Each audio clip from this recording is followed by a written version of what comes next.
Good morning to you. If you are in our time here in the US, good afternoon to some of you in different time zones. Good evening to you if you are in Africa. Good evening to you if you are in Europe. Good evening to you if you are in Asia. My name is Enoch Entry, and I'm a professor of leadership and management. As I promised, today we're going to talk about a very important topic again. And our topic is going to be change the way you see, understand, and discuss politics. Change the way you see, understand, and discuss politics. I think that we all know the simple definition of democracy: government of the people, by the people, and for the people. But now we see a situation where democracy is becoming a system that allows people to make their own mistakes and suffer the consequence. So today we all see what is going on. There's high temperature in our world. And I'll explain why we have high temperature, and politics is fueling it up.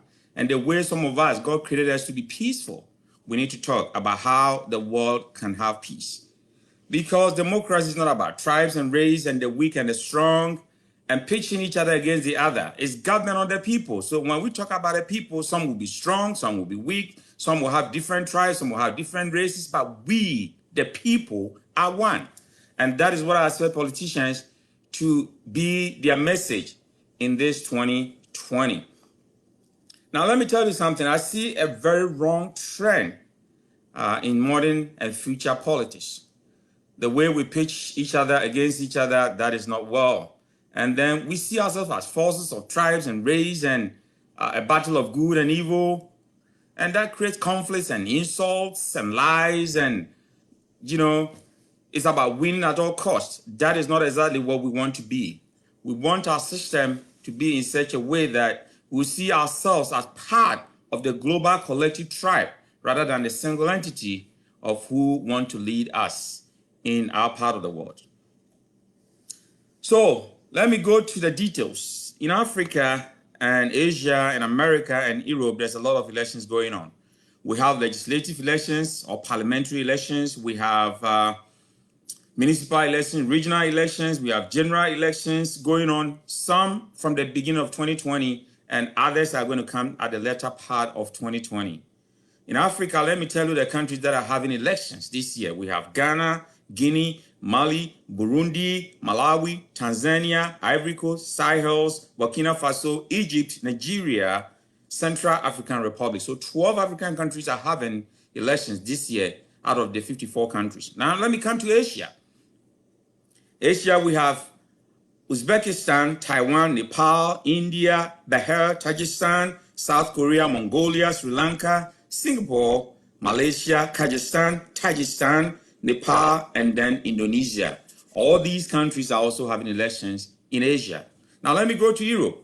Europe have Croatia, Greece, Ireland, Azerbaijan, Germany, Slovakia, Serbia, Iceland, France, Poland, Macedonia, Belarus, Montenegro, Liechtenstein, Italy, Czech Republic, Lithuania, Georgia, Moldova, Bosnia and Herzegovina, and Romania. All these countries are also having elections in 2020. Then North America, we have United States, St. Martin's, Costa Rica, Dominican Republic, St. Kitts, Anguilla, Bermuda, St. Eustatius, Canada, British Columbia, Belize, and St. Vincent. All these countries also in North America are having elections in 2020. Then South America have Peru, Guyana, Suriname, Trinidad and Tobago, Jamaica, Falkland Island, Bolivia, Chile, Brazil, Venezuela. These are also having elections in South America. Then we have the Middle East. The Middle East is having Iran, Israel, Syria, Jordan, and Kuwait also having elections in 2020. And then we have the Oceania, 10 countries in Oceania also having elections in 2020. Teklau, Vanuatu, Kiribati, Niue, Australia, Papua New Guinea, New Caledonia, New Zealand, and Palau. So you can see that the temperature of our world is very high because of elections in 2020. And my presentation seeks to lower the temperature in politics and to tell that we don't need to tear each other apart. Of course, these are countries of our birth. These are countries we love. And if we love our country and we want to lead, should we pitch each other against ourselves? That is not supposed to be what democracy is. So I can anticipate that our forefathers who really spilled their blood for democracy, this is not what they thought about. That we're going to pitch each other against each other. It's just a way for you to tell what you think about a leader. So political parties are simply different sides of persuasion. And you have to choose which one you want. It's not something about insults. It's not something about wars. It's not something about anything. People from different philosophical ends want to lead a country. And they have ways that they want to lead. Yours is to go and pick the one you want. And this is not fighting or insults. All right, so let me go to political system. Because, you know, my presentations are also research-based. So let me go to political system. When we talk about American Revolution, I'm picking just one or two because of time. The American Revolution, or the War of Independence of America, started on April 19th, 1775, and ended on September 3rd, 1783. So for American Revolution alone, for this country to have that kind of independence, it was 8 years, 4 months, and 15 days. Now, let's pause and think about this. If you have to fight a revolution in your country, and everybody in that country will have to spend 8 years of no peace, how do you think the country will be? These are the things that none of us have started to think about. When politicians raise the temperature of a country, think about that. Before I end my presentation, you will know that any country that are plunging itself into revolution or civil war, it takes not less than 8 years to come back. And you can imagine 8 years of a country in shambles. That is the path our politicians are taking us to, and we need to stop it. Leadership is not about tearing each other. Leadership is about working together for a common goal. And unfortunately, politics is not leading us to that path. And some of us, God has indwelt peace in. We need to talk about this. How beautiful our world would have been. How peaceful our world would have been if we change the way we think, see, and understand politics. It's not about fighting. It's about two different sources, two different sides of persuasion who want to lead our country. We all love our country. So if they want to lead us and you support them, it doesn't mean that the one who supports the other party is a stupid person or a fool. No, there's a reason, a good reason why somebody belongs to party A or party B. We need to respect that. All right, let me go ahead. I've seen a couple of talks from Nana Nsia PhD Japan the first. He said, keep it up. Thank you. I've seen Sandra also sharing this. Thank you. Those of you who listen to me, please make sure you share it. It's very important. So let's talk about what has caused a lot of revolution and all these things that is tearing us apart. Poverty is one of them. Racism is one of them. Social class conflict is one of them. Unemployment is also one of them. Failure of fiscal reforms is also one of them. So all these things are the areas we should look at. Now, according to a study by John Wild and Kenneth Wild with another guy called Jerry Hand, they conducted this study in 2000. And they define a political system.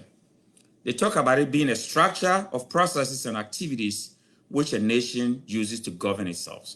So every country has got its own structure and processes and activities. And that's fine. That is perfectly fine. So when we talk about a country's political system, it is rooted in the history and culture of the people. And remember, history is gone, even though history can repeat itself. But if you want to change some of the tenets of a political system, because history is past, the only piece that you can change is the culture. So if we live in a system where now we are pitching each other against the other because of different political sides of persuasion, then we need to think about the culture. What culture are we creating in that process? Now, when we talk about political participation, it's about two parties that are showing us what they want to do when you give them the opportunity to govern us. So they are just stewards. And we should not fight over steward because the position does not even belong to them. At most, they can spend 8 years, and then when they leave, another person will have to come. We don't have to tear each other apart as a country. So what is the problem? The first problem of the way politics is that now participation has been narrow. On the average, not more than 60% of the eligible voters go and vote. There's a reason why we have voter apathy, why people don't want to go and vote. And that kind of narrow voting is creating a problem in politics. So let's look at why participation, why it is your civic responsibility to go and vote. Because your voice matters, your vote matters, your thumb matters. It shapes the future of your country. So those of you who are thinking not to go and vote, you are denying yourself of that civil responsibilities. If you know what some countries have gone through, there were times that even women were not allowed to vote in some countries, some advanced countries. Now you have the opportunity to go and vote. Please do so because it is your civic responsibility. I know there are many political ideologies. We have totalitarianism, anarchy, pluralism, theocracy, communism, socialism, capitalism, and tribal totalitarianism, and so forth. These are all different kinds of ideologies. Go for the one that you are comfortable with and that resonates with your personal ideology. And peacefully go and vote and come stay home. There shouldn't be any insult. There shouldn't be any fighting or anything. You are going to make a choice. And choice making is not about fighting or insults. Just choose the party you want and quietly come and stay home and wait for the results. Now, according to all studies, most elections causes conflict. And conflict causes poverty, and poverty causes conflict. Very interesting.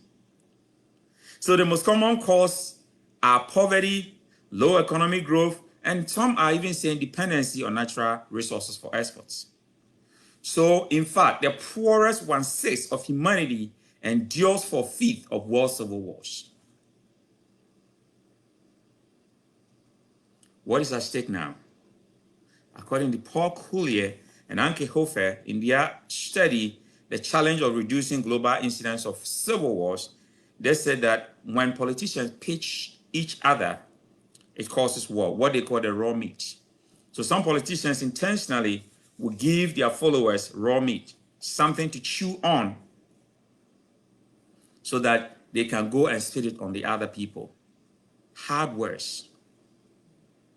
And I am saying that in this time of global pandemic, we should all avoid raw meat messages to our followers because it doesn't help to lower the temperatures of our country. Now, I'm saying that according to this same research that on the average, civil conflict lasts not less than 8 years. So if you don't take care and your country is plunged into war, it's going to take you not less than 8 years for you to come back. Think about 8 years of a country in chaos and anarchy and what will happen. I want you to see the end from the beginning, that we are on the wrong path. The way world elections are, especially in 2020, and the high temperatures that politicians are raising, it is not good for our part of the planet. And we need to find a way to stop it. Now, apart from the cost,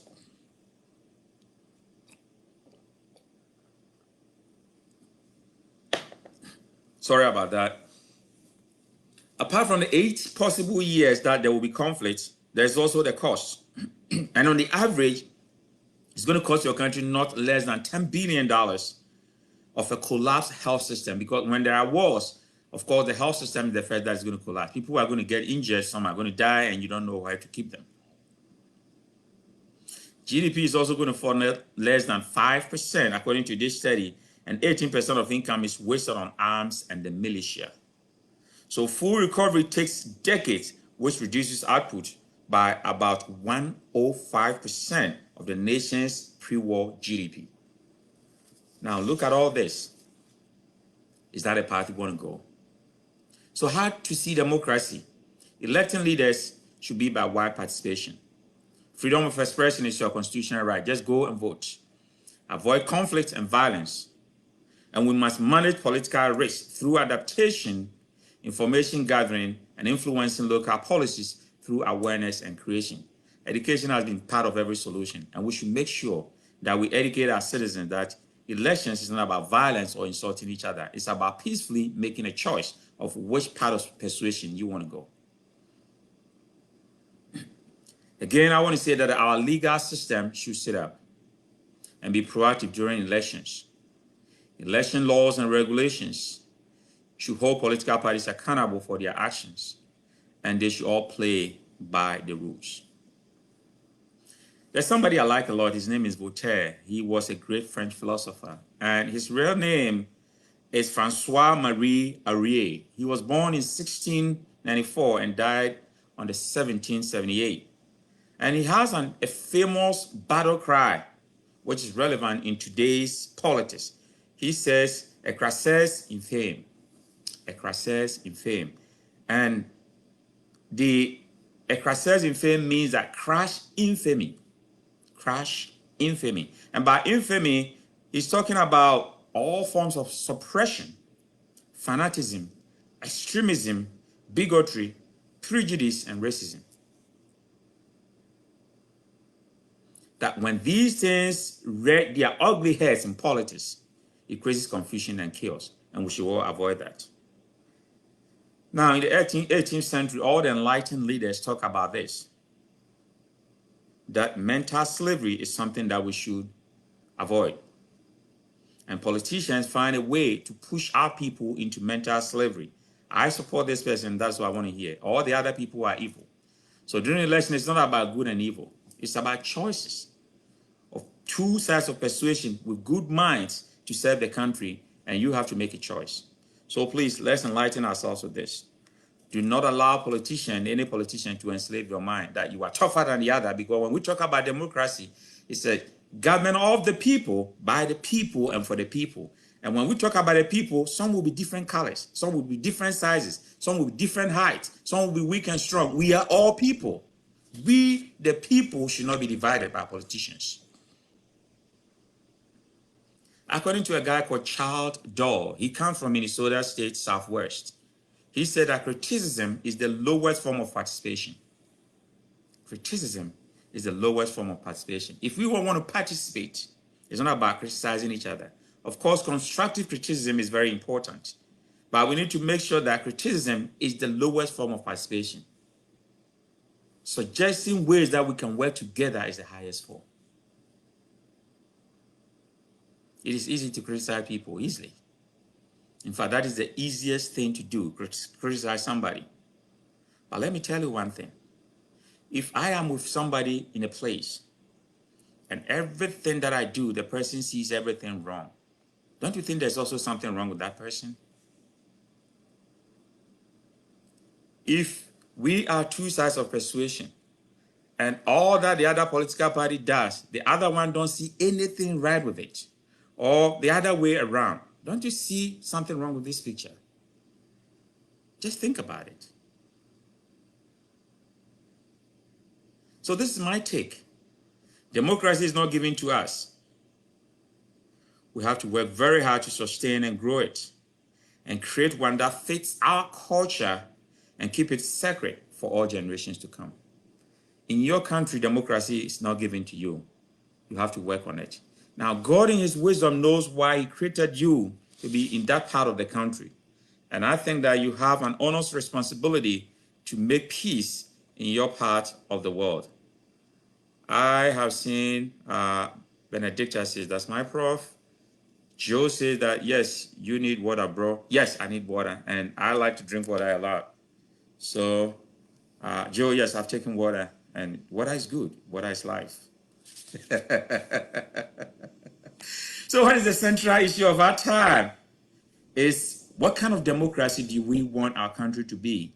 That is, what system of values should govern us? When we talk about democracy, we're talking about values. And is that the kind of values we want to see? Violence, insults, yelling at each other? Is that the kind of values we want to lead to our generations? Remember that if you're a leader, you have to set an exemplary life. And I'm saying this because I'm a professor of leadership studies. Leaders need to be held with a higher bar than the others. And the examples that some of our leaders are setting is not good example for our young generation. I want to be respected. So I respect everybody that I see and I talk to, even my own kids. I have to. Because if you don't respect your kids, they will not respect you. Respect is reciprocal. And I think we need to bring the same good tenet into leadership and politics. It's going to help us a lot. Now, let me ask you this question. Do you think people at all times consciously are aware of what they think? The answer is no. Not everybody make decisions when they are aware of what they are thinking. Sometimes we all make mistakes and we realize that later, not immediately. Do you also think that everyone reasons the same way? And that if you tell them the facts, they will reason with the right conclusion? Again, the answer to that is no. There are many people you will tell them the fact, but the conclusion will be different. The truth is, messaging is about thinking, not just the language. And to get the language right, you have to understand the thought that it conjures out. Your values govern your everyday life.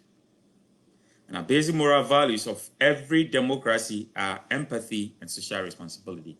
So I want us to think about this as political followers and political leaders. Our basic moral values should be empathy and social responsibility. We are all responsible for our society to grow, and we need to be empathetic thinkers. Government moral obligation hinges on provision and protection or empowerment of the people equally. So if you want to do politics, all that you're supposed to do is to come and protect the citizens and empower everybody equally. It's not about your race or your tribe or your classmates or your family. You are a leader for everybody in that country, and you should think in that direction. So this requires that you commit yourself to social infrastructures, roads, buildings, sewers, education, health, agriculture, parks, transportation, police system, military system, power grid. Everything that the people need is your responsibility. It is not good to develop some parts and then some parts are not developed. One thing I like about America that anywhere that I go in Europe or Asia or Africa, I talk about is how synchronized their system is. So all the big malls that you can find in New York or in Cincinnati, Ohio, or in Chicago, you can find the same thing in every small city of less than 10,000 people. The same store, everything the same in there. So there's not a village in America. Everywhere you find yourself, you can find Walmart. Because the system is synchronized in such a way that where there are at least 5,000 people staying, you have the same thing, the same stores and more, everything you have in the big cities. And I want Africa to emulate that. It is very important for us to do that.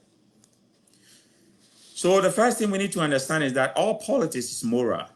All politics is moral. Politicians should know the right from the wrong. And we all know wrong is wrong, no matter who is leading it or who is behind it. That is the law of categorical imperative. We have many countries. And our politics in this world now, democracy is governed by two different views. So in America, we have Democrats and Republicans. The UK, we have Labour and Conservative Party. Germany have the Christian Democratic Union and the Social Democratic Party.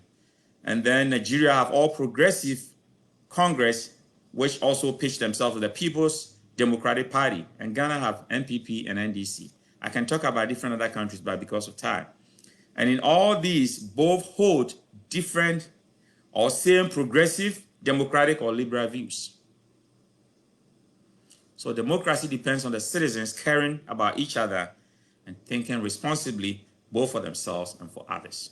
We need to be responsible for ourselves and then for others. That is the deepest meaning of democracy.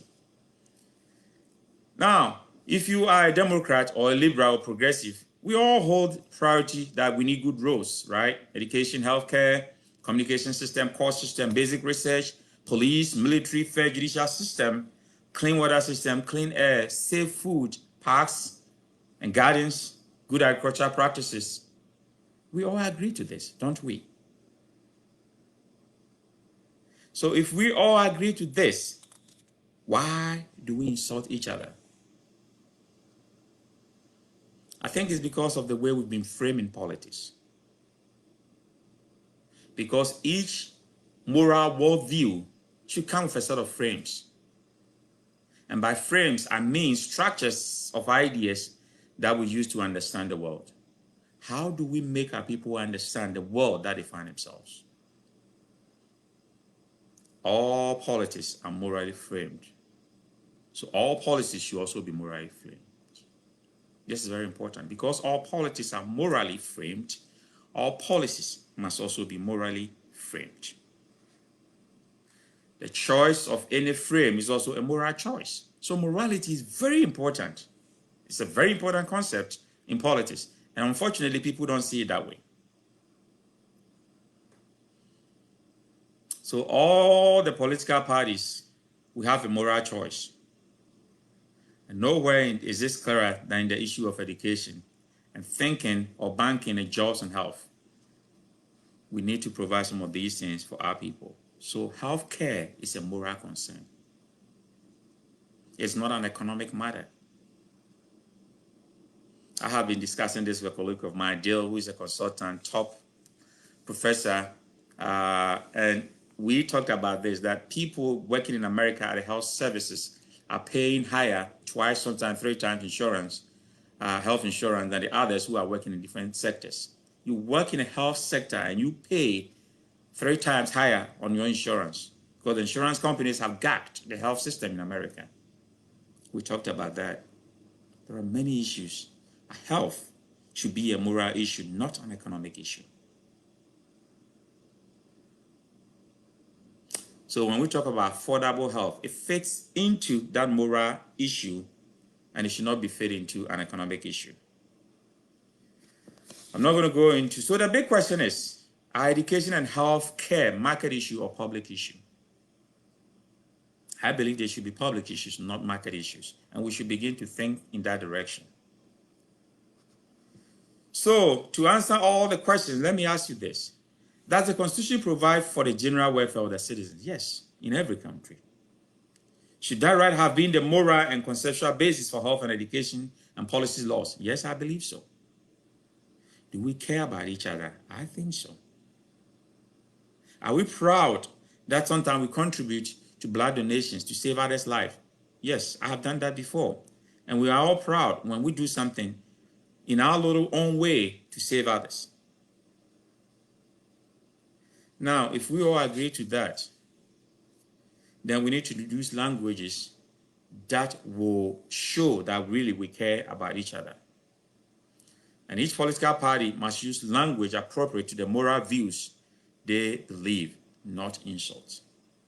The moral views that you believe, use the appropriate language to espouse that. Language is not a matter of mere words. It is about what's meaning. And in politics, these should be morally framed. So discuss political language is to discuss morality and policy. If you forget anything about my presentation today, don't forget about morality. It is very important. It is very important in politics. Joe said, God bless you. Joe, you've never changed since high school.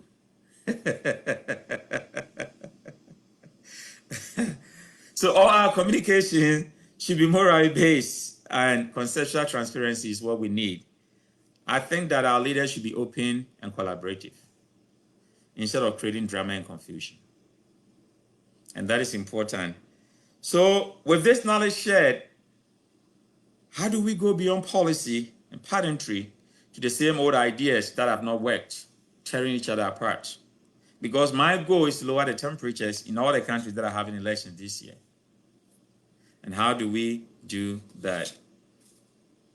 It's all about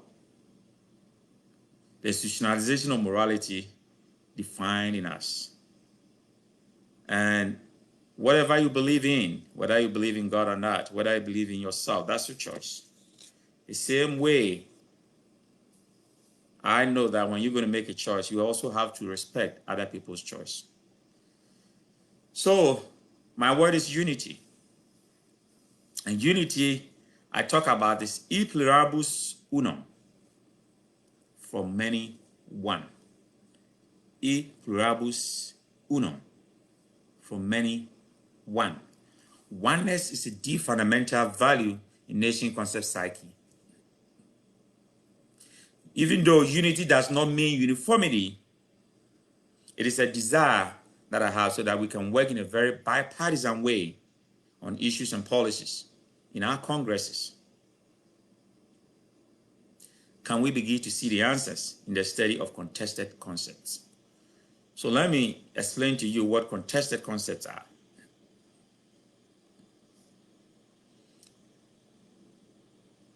While somebody is also saying that respect is key. Yes, I agree with you. We need to respect each other. I indicated that earlier, that there's a reason why somebody belongs to party A or party B. We need to respect that kind of choice. And I agree with you perfectly. We need to respect each other.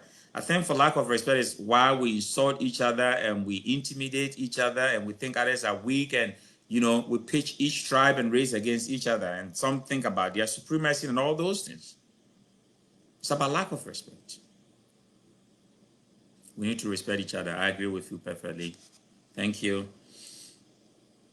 So all contested concepts center on an agreed upon core, which is rare but limited. So we all agree on simple cases such as freedom, equality, and fairness. Nobody contests that. Freedom, equality, and fairness. Some even talk about equity. That's fine. So what about things that work? Do we contest them? Ambulances must run. Has anybody contested that before? Electricity should run. Yes. Public buses and trains should run on time. All cell phones should work everywhere. That is good network. Garbage should be collected regularly. Has anybody contested these? People should have jobs and be paid fairly. People should be healthy. Has anybody contested these? Corruption must stop. There should be public order. People should obey the laws. The laws should be enforced fairly and effectively, and courts should administer justice. Daily life should go on smoothly. Goods and services should be available and affordable. Has anybody contested these? Traffic should flow smoothly. There should be peace, no invasions or terrorists, no need of war, and no threat of war. Do anybody contest this in any political party? Because morally, we all agree that they are good tenets and we should all follow them. And then there are also some general principles that both parties also agree on. Every political party agrees that murder is immoral. Nobody contests that. That theft is also immoral. That harming innocent people is also immoral. And lying is also immoral. Does anybody contest that? No. We could go on and on. So each country agreed on hundreds of things throughout the society that nobody contests, that we should go on to do that. So what is the problem? If there are many concepts and ideas, talking about ideations and policies that none of us contest, what is the problem? That has brought the insults and the civil war. We know what has happened in Mali now. The military have taken over. The problem is that as soon as we get down to the nitty-gritty details, people disagree strongly on each of these issues. That is the problem. Why? Because their different value system specify those details in utterly different ways. And because our moral systems are so deeply tied to our individual identity, these differences matter to us immensely. So from contested concepts, most people do not notice that they mean something different from what others may mean by the words of freedom, equality, justice, and fairness. They believe that their contested version is the right meaning of the concept. They might be wrong, they might be wrong, right? But that is where the problem is in the way we see politics. Contested concepts. So when we talk about murder, that we all disagree that murder is wrong, the details that people contest is what constitutes murder? Or what constitutes theft? Or what constitutes corruption? Or what constitutes lying to each other? These are where the contested concepts are, and we should be able to fix it. Now, this is my proposal. Before I do that, I will read about what somebody also wrote. AK says, politics is not dirty, but we as people have made it so. Yes, I agree perfectly with you. That is why I decided to do this. You see, God has planted in some of us peace. I always like a place that is peaceful. And the trend that I see the world going, if some of us don't speak, we are doing injustice to ourselves and the humanity that we find ourselves in. So politics should not be dirty. We have made it so. And he said that politics have been used to run and administrate families, churches, societies, economics, and have been used to turn around the societies for the greater good of other people. It is up to us to use policies to change this. Yes, our always says that where we tie the animal, the same place that we unleash the animal. Where politics is going wrong, we can use the same politics to turn things around. I am a positivist person, and I believe that the trend of our global politics is heading into the ditch. The founding fathers who spilled their blood for democracy, this is not how they thought it to be. That we should insult each other, we should try to intimidate each other, and all those tear each other apart. They planned that we should work together. We should work together because it started we the people. Imagine you kill everybody. Who are you going to lead? Imagine you insult everybody. And then at the end of the day, you cannot even talk to those people. Is that the kind of leaders we want? So when I talk about contested concepts, how do we fix it? I talk about framing. We need to frame all our problems into moral issues. So moral values should be the first frame. Democracy requires that citizens care about each other and take both personal and social responsibility to act on that care. That should be our moral frame. Then the general frame should be government should provide public resources to protect and empower everyone equally. That should be the general frame. What about a specific framing? That government should ensure that there's affordable health care and then quality free education or basic education for everybody. Is anybody going to contest this? And then what are the specific issues? Government should require that national health insurance covers all citizens, including medication. If we are able to frame our language very well, I think we are going to be able to solve some of these problems. So the core values is that the crux of success or failure of every society is to know which values to hold on to, which one to do away, and which one to replace. That is coming from Diamond J in his studies in 2005. He talked about collapse, how societies collapse, the fall, they failed or succeeded. So this study gives details. Those of you who want to make references. Which core values do we have to hold on to? Which one do you want to throw away? And then which one do we have to replace? There's something that I observed during the census period in America here. I work with them to see how things go. And unfortunately, you will see a lot of apartments in America, apartment 3, apartment 4, they all face each other. And you ask for proxy voters, you know, proxy people. Do you know the person in this apartment? Just opposite doors. They have stayed there for 8 years and they know nothing about their neighbor. That is a shame. Friends, I have many friends from America who are listening to me and watching me. It's a shame. And the same is done in Europe, that you don't even know your neighbor.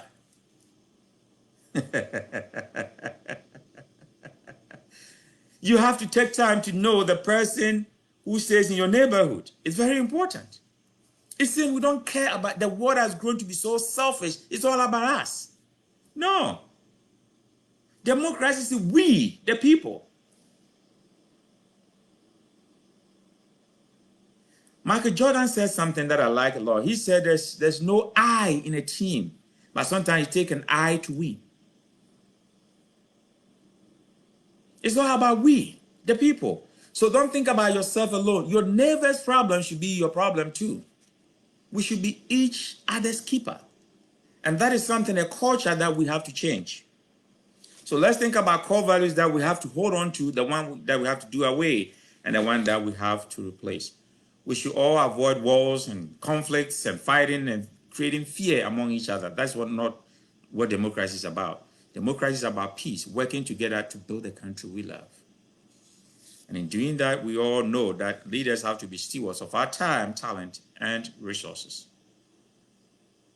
And a steward means that you are holding that position in trust. One day you go and another person will come. Don't create enmity among people because you want to lead. That's not what leadership is about. That's not what democracy was touted to be.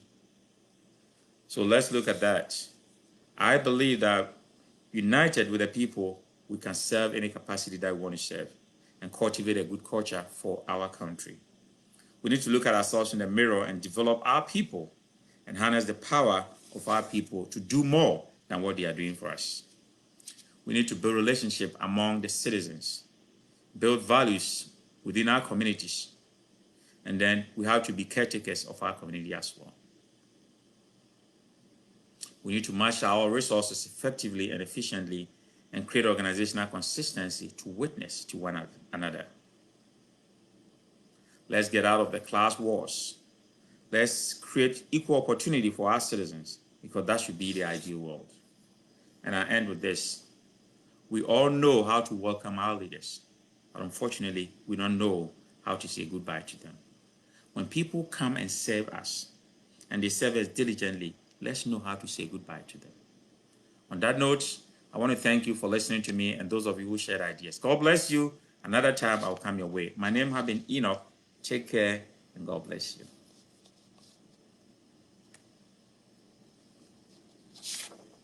Eldridge.